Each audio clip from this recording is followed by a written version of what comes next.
Graça e paz, grupo. Gostaria de deixar com o grupo um trecho registrado para nossa meditação no livro de Deuteronômio. Trecho este que fala sobre a eleição e os deveres de um rei. Diz o seguinte: quando entrares na terra que te dá o Senhor teu Deus, e a possuíres e nela habitares e disseres, estabelecerei sobre mim um rei, como todas as nações que se acham em redor de mim. Estabelecerás com efeito sobre ti, como rei, aquele que o Senhor teu Deus escolher. Homem estranho que não seja dentre os teus irmãos, não estabelecerás sobre ti. E sim, um dentre eles. Porém este não multiplicará para si cavalos, nem fará voltar o povo ao Egito para multiplicar cavalos. Pois o Senhor vos disse, nunca mais voltareis por este caminho. Tampouco multiplicará para si prata, ou melhor, tampouco para si multiplicará mulheres, para que seu coração se não desvie, nem multiplicará muito para si prata ou ouro. Também, quando se assentar no trono do seu reino, escreverá para si um traslado desta lei num livro do que está diante dos levitas sacerdotes. Eu vou ler até aqui só esse trecho, para que por intermédio dele nós possamos meditar lá no livro de 1 Reis, a partir do capítulo 8 e do versículo 27 em diante.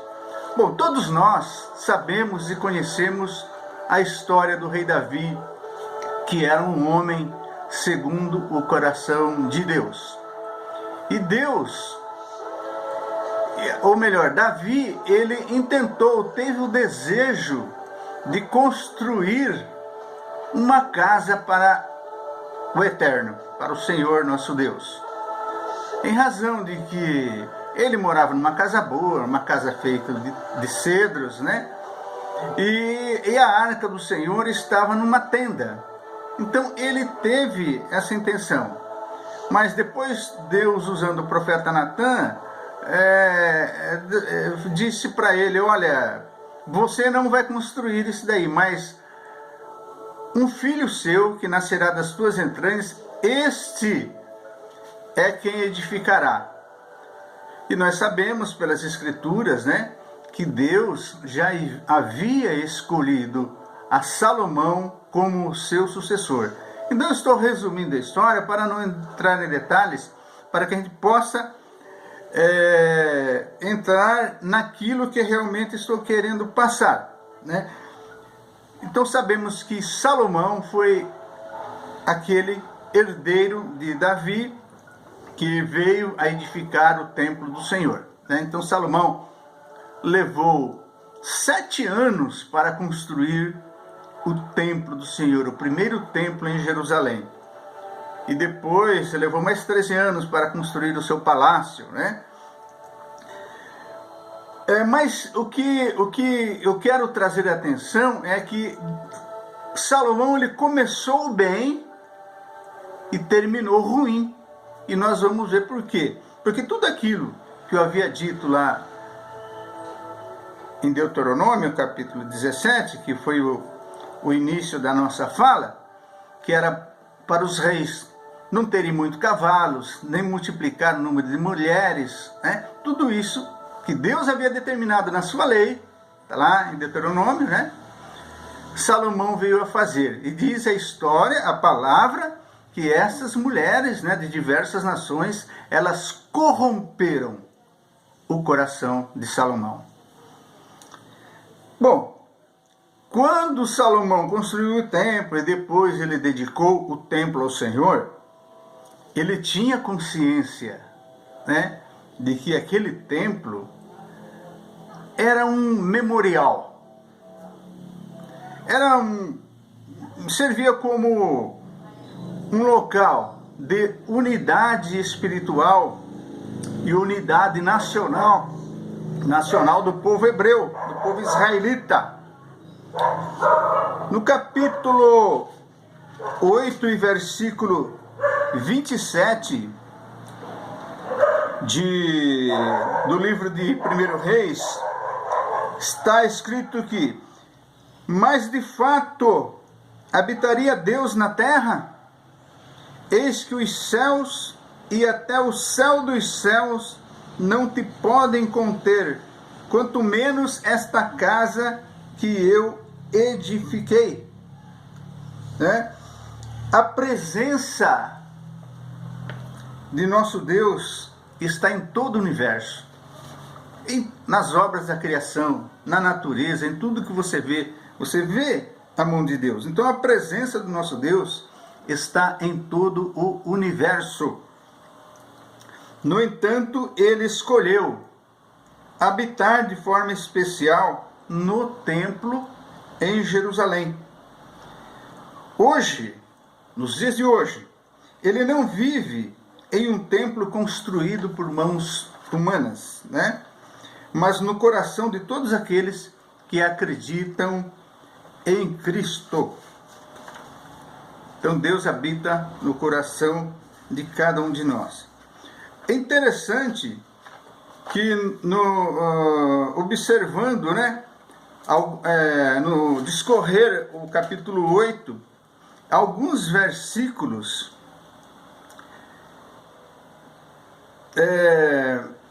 principalmente aqui nos versículos em que ele diz, quando as pessoas pecarem, né, e que orassem voltados para Jerusalém, em direção àquele templo, né? Aqui tem um versículo, eu vou ler, eu separei, porque o capítulo 8 ele é muito extenso, então eu vou ler o 41 até o 43. Olha bem, aqui com relação ao estrangeiro, né? Diz assim: também o estrangeiro que não for do teu povo de Israel, porém vier de terras remotas, por amor do teu nome, porque ouvirão do teu grande nome, da tua mão poderosa e do teu braço estendido, e orar voltado para esta casa. Olha o versículo 43. Ouve tu nos céus, lugar da tua habitação, e faze tudo o que o estrangeiro te pedir, a fim de que todos os povos da terra conheçam o teu nome, para te temerem como o teu povo Israel, e para saberem que esta casa que eu edifiquei é chamada pelo teu nome. Então, o início do versículo 43 já diz assim: ouve tu nos céus, lugar da tua habitação. Então, a habitação de Deus não era ali no templo, né? Mas ali era apenas um simbolismo, né? De que Deus estaria ali no meio do povo israelita. Muito bem, continuando a história, a gente vê que os primeiros, pelo menos foi os primeiros 20 anos, né, do reinado de Salomão. Eu digo isso porque ele levou 7 anos para construir o templo e depois mais 13 para construir o palácio. É interessante que quando Salomão pediu apenas sabedoria para governar o povo, Deus se agradou do pedido dele e disse: olha, você pediu bem, você não pediu a destruição nem a morte dos seus inimigos, né? Eu vou te dar, além da sabedoria, vou te dar riquezas e vou te dar vida longa.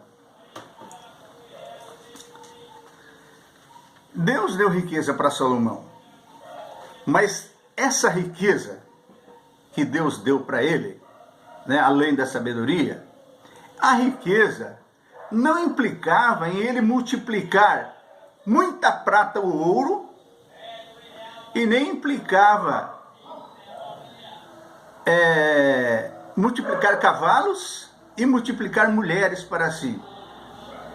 Então Deus estava abençoando Salomão, mas ele tinha que ater-se àquelas restrições contidas ali no livro da lei, ou seja, na Torá, né? Foi por isso, a razão disso, que lá no mesmo capítulo 17 de Deuteronômio, no capítulo 17 de Deuteronômio, eu vou voltar lá só para esclarecer um versículo. Ele fala assim, ele diz assim: também, quando se assentar no trono do seu reino, escreverás para si um traslado desta lei, num livro que está diante dos levitas, dos sacerdotes. Então era para ele fazer um traslado da Torá, né? Porque assim ele não ia correr o risco de prevaricar, de errar, né? De pecar contra o Senhor, apesar de todas as bênçãos que o Senhor tinha dado para ele. Então por isso que eu digo lá no começo, Salomão começou bem, mas até os primeiros 20 anos do seu reinado, mas depois ele começou a cair. Olha, então nós temos que vigiar, né? Vigiar também, porque somos homens terrenos, como qualquer um dos heróis da fé, que também sentiam os problemas inerentes à humanidade, né?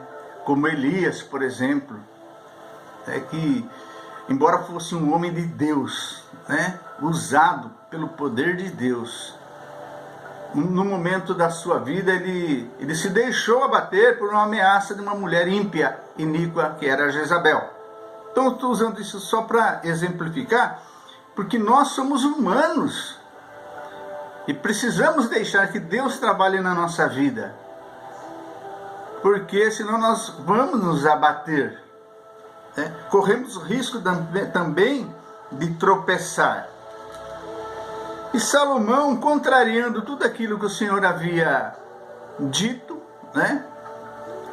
Ele fez. Ele multiplicou riquezas, não houve homem mais rico que ele. Ele multiplicou cavalos e também multiplicou mulheres, as quais causaram a sua queda. Vamos ver lá.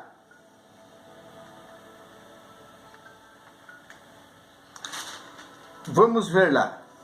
Vamos adiante, né? Eu preciso resumir aqui os textos para que a gente possa ter uma compreensão. A gente viu a visita da rainha de Sabá, né? A qual ficou admirada, né? Estupefata com aquilo que ela viu. E ela ficou como que incrédula, né? Pela forma como era administrado o reino de Salomão, pela sabedoria dele, como que os servos dele se trajavam, como eles se comportaram, como eles sentavam à mesa, tudo isso, né? Era uma coisa realmente esplêndida. Mas no capítulo 11, né? No capítulo 11 já começa a mostrar a queda de Salomão, a idolatria dele. Diz aqui o versículo 3, que tinha Salomão 700 mulheres, princesas, né? E 300 concubinas. E suas mulheres lhe perverteram o coração. Agora veja bem, ele tinha 700 mulheres princesas e mais 300 concubinas. 1000 mulheres. Veja bem, 1000 mulheres. Então ele tinha um harém. Agora, quando ele construiu o palácio dele lá atrás, ele havia construído uma casa para sua esposa, que era a primeira esposa, que era a filha do faraó. Ele construiu uma casa para ela. Agora veja bem, todas essas mulheres, elas eram de diversas nacionalidades. Olha só como que começa o capítulo 11 de 1 Reis. Ora, além da filha de Faraó, Salomão amou, né, muitas mulheres estrangeiras, moabitas, amonitas, edomitas, sidônias e etéias, mulheres das nações de que havia o Senhor dito aos filhos de Israel: não caseis com elas, nem casem elas convosco, pois vos perverteriam o coração para seguirdes os seus deuses. E continua: a estas se apegou Salomão pelo amor. Veja bem. E o versículo 4, ele diz assim, que sendo já velho, né, Salomão já velho, suas mulheres lhe perverteram o coração para seguir outros deuses. E o seu coração não era de todo fiel para com o Senhor seu Deus, como fora o de Davi, seu pai. Olha, minha gente, o que acontece? Naqueles tempos, às vezes os acordos políticos, né, eram feitos. Isso também aconteceu na Idade Moderna, né? A gente vê que alguns acordos políticos eram realizados por meio de enlaces matrimoniais, por meio de casamento. O rei de Israel fez um acordo político com o Egito e eles selaram esse acordo com o casamento do rei com uma princesa egípcia, ou com uma princesa etéia, ou edomita, ou amonita, e assim foi esses acordos, né? Por quê? Aparentemente, o objetivo do acordo era trazer paz, prosperidade, progresso para o reino. Mas eu quero perguntar uma coisa: você fazer com a intenção de trazer, como que se diz, o politicamente correto, que é uma coisa demoníaca, que é uma coisa do diabo, esse termo politicamente correto, você pode fazer alguma coisa objetivando a paz, o progresso, né? O crescimento, a boa vizinhança. Você pode fazer isso à parte daquilo que Deus recomendou em sua palavra para que não se fizesse. Foi isso que Salomão fez. Não pode dar certo. Não pode dar certo mesmo. Nós, fora da obediência, nós nunca vamos ter êxito. Nós temos que fazer aquilo que seja correto. Ainda que, aos olhos da humanidade, isso possa não parecer bem. Mas se você estiver no caminho da obediência, se nós estivermos no caminho da obediência, nós obteremos êxito, obteremos sucesso. E então esses acordos, né?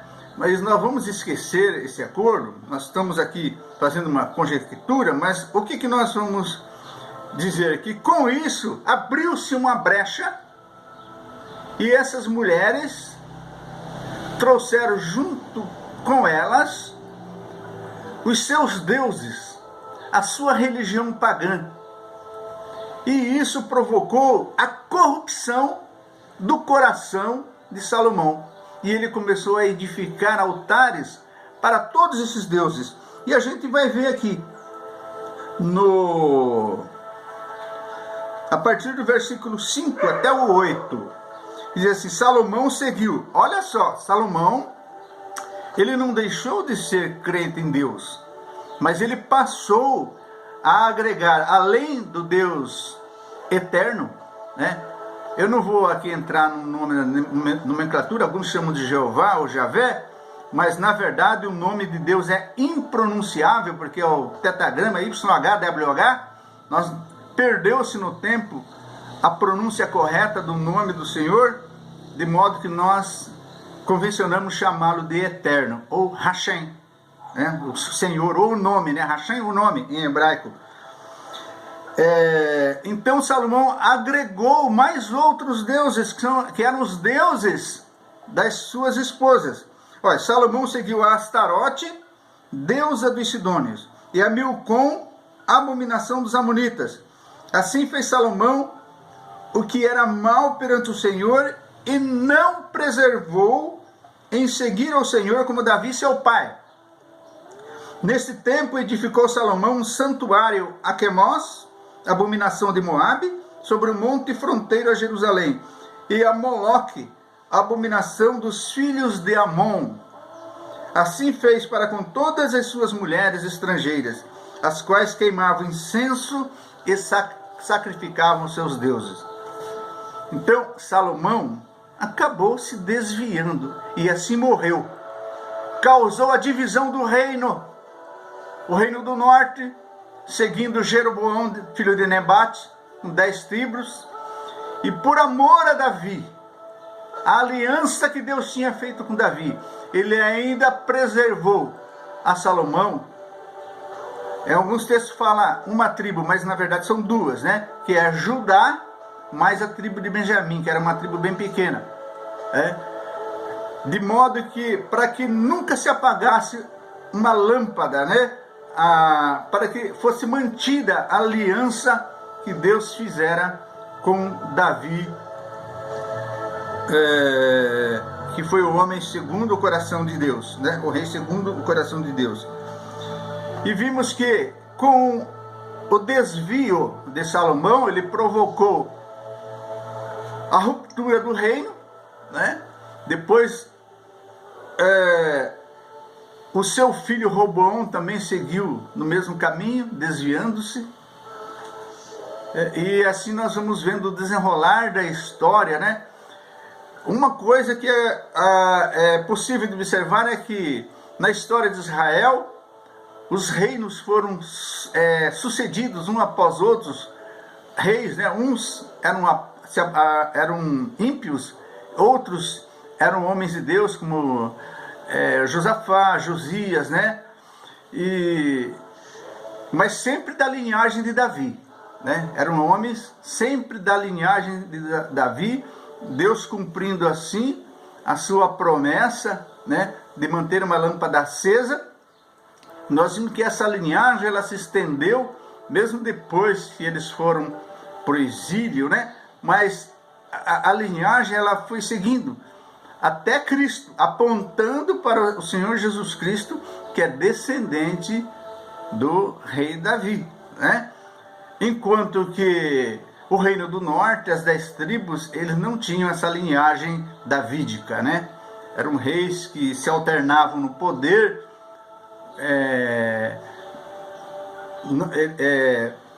um praticando golpe contra o outro, né? Não existia uma linhagem, né? Como no Reino do Sul.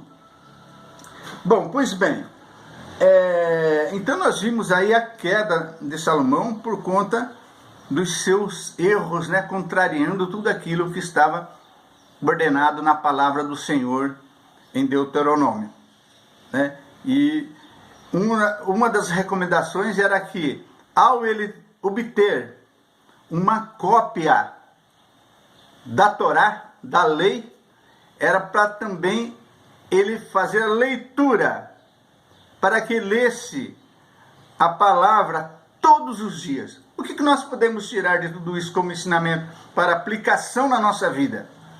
Que nós não devemos nunca desistir de ler a sua palavra diariamente, todos os dias. Ora, eu quero dizer que há muitos dos nossos crentes que nunca leram a Bíblia, passaram a vida toda na igreja e nunca leram a Bíblia sequer uma vez na vida, de Gênesis a Apocalipse. Ele diz que lê esparçadamente, mas não metodicamente, digamos assim, de Gênesis a Apocalipse.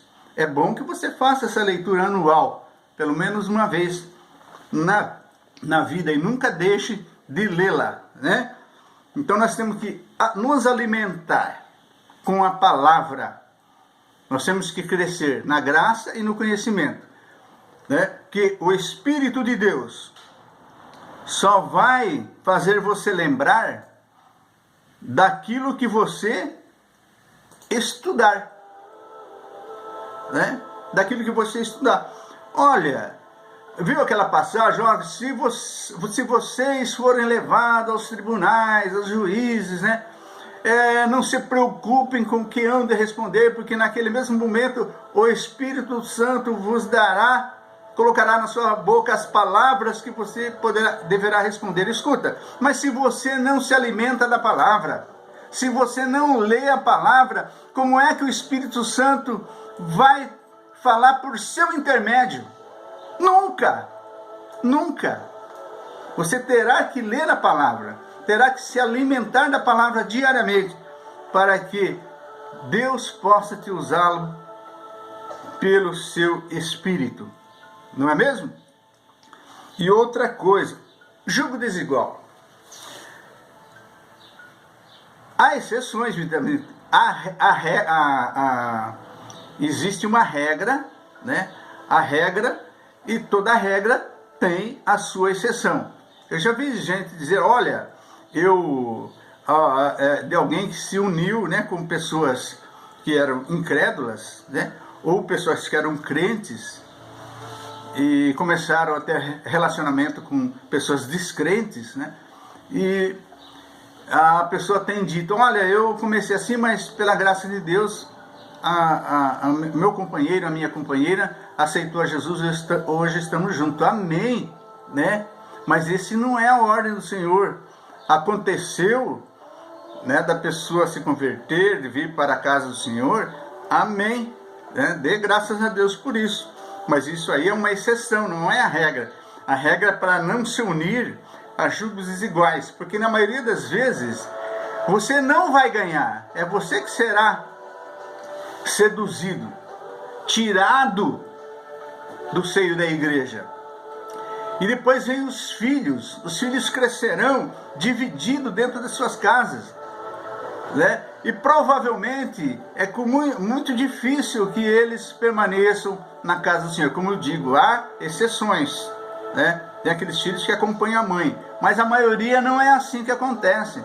Então a Bíblia diz para não se unir a julgos desiguais, né? Para não acontecer como aconteceu com Salomão, que as mulheres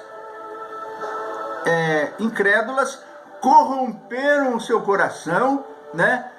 As quais trouxeram outros deuses para dentro de Jerusalém, né? Para dentro da casa de Salomão, corromperam o coração dele, e Salomão, ele era o representante da nação, né? O povo se espelhava nele. Ora, se ele era assim, por que o povo também não poderia ser? Tem que pensar nisso. A atitude dele não maculou somente a casa dele, mas maculou todo o povo, desagregou todo o povo, acabou dividindo o império, o reino, né? Não o império, o reino. Então, olha, julgo desigual não tem a bênção do Senhor, né? Não tem a bênção do Senhor. Procure alguém que pense como você, que seja como você, né? Que falem a mesma língua, que adorem o mesmo Deus, né? Que amem a palavra do Senhor, que alimentem-se dela, né? É isso que Deus quer. Então, por isso, Salomão caiu, né? Ele caiu, e ainda pela graça de Deus, Deus disse para Salomão, olha, eu não vou dividir o reino. Salomão sabia que por causa do seu pecado o reino seria dividido, mas Deus falou, eu não vou dividir o reino ainda enquanto você estiver vivo, mas no seu filho eu vou cumprir a palavra, né? E em Roboão aconteceu isso. Eu não vou entrar na história de Roboão, porque o vídeo aqui já está dando 30 minutos. Mas é isso que eu quero que você pense e reflite, né? Ande no caminho do Senhor. Não cocheie em dois pensamentos, não se volte para a idolatria, nem para o julgo desigual, né? Mas permaneça firme no caminho do Senhor. Que Deus te abençoe, né? Que Deus abençoe a todos nós. Nos dê da sua graça, nos dê da sua paz e nos fortaleça para que sejamos crentes fortes, robustos em Cristo Jesus. Shalom.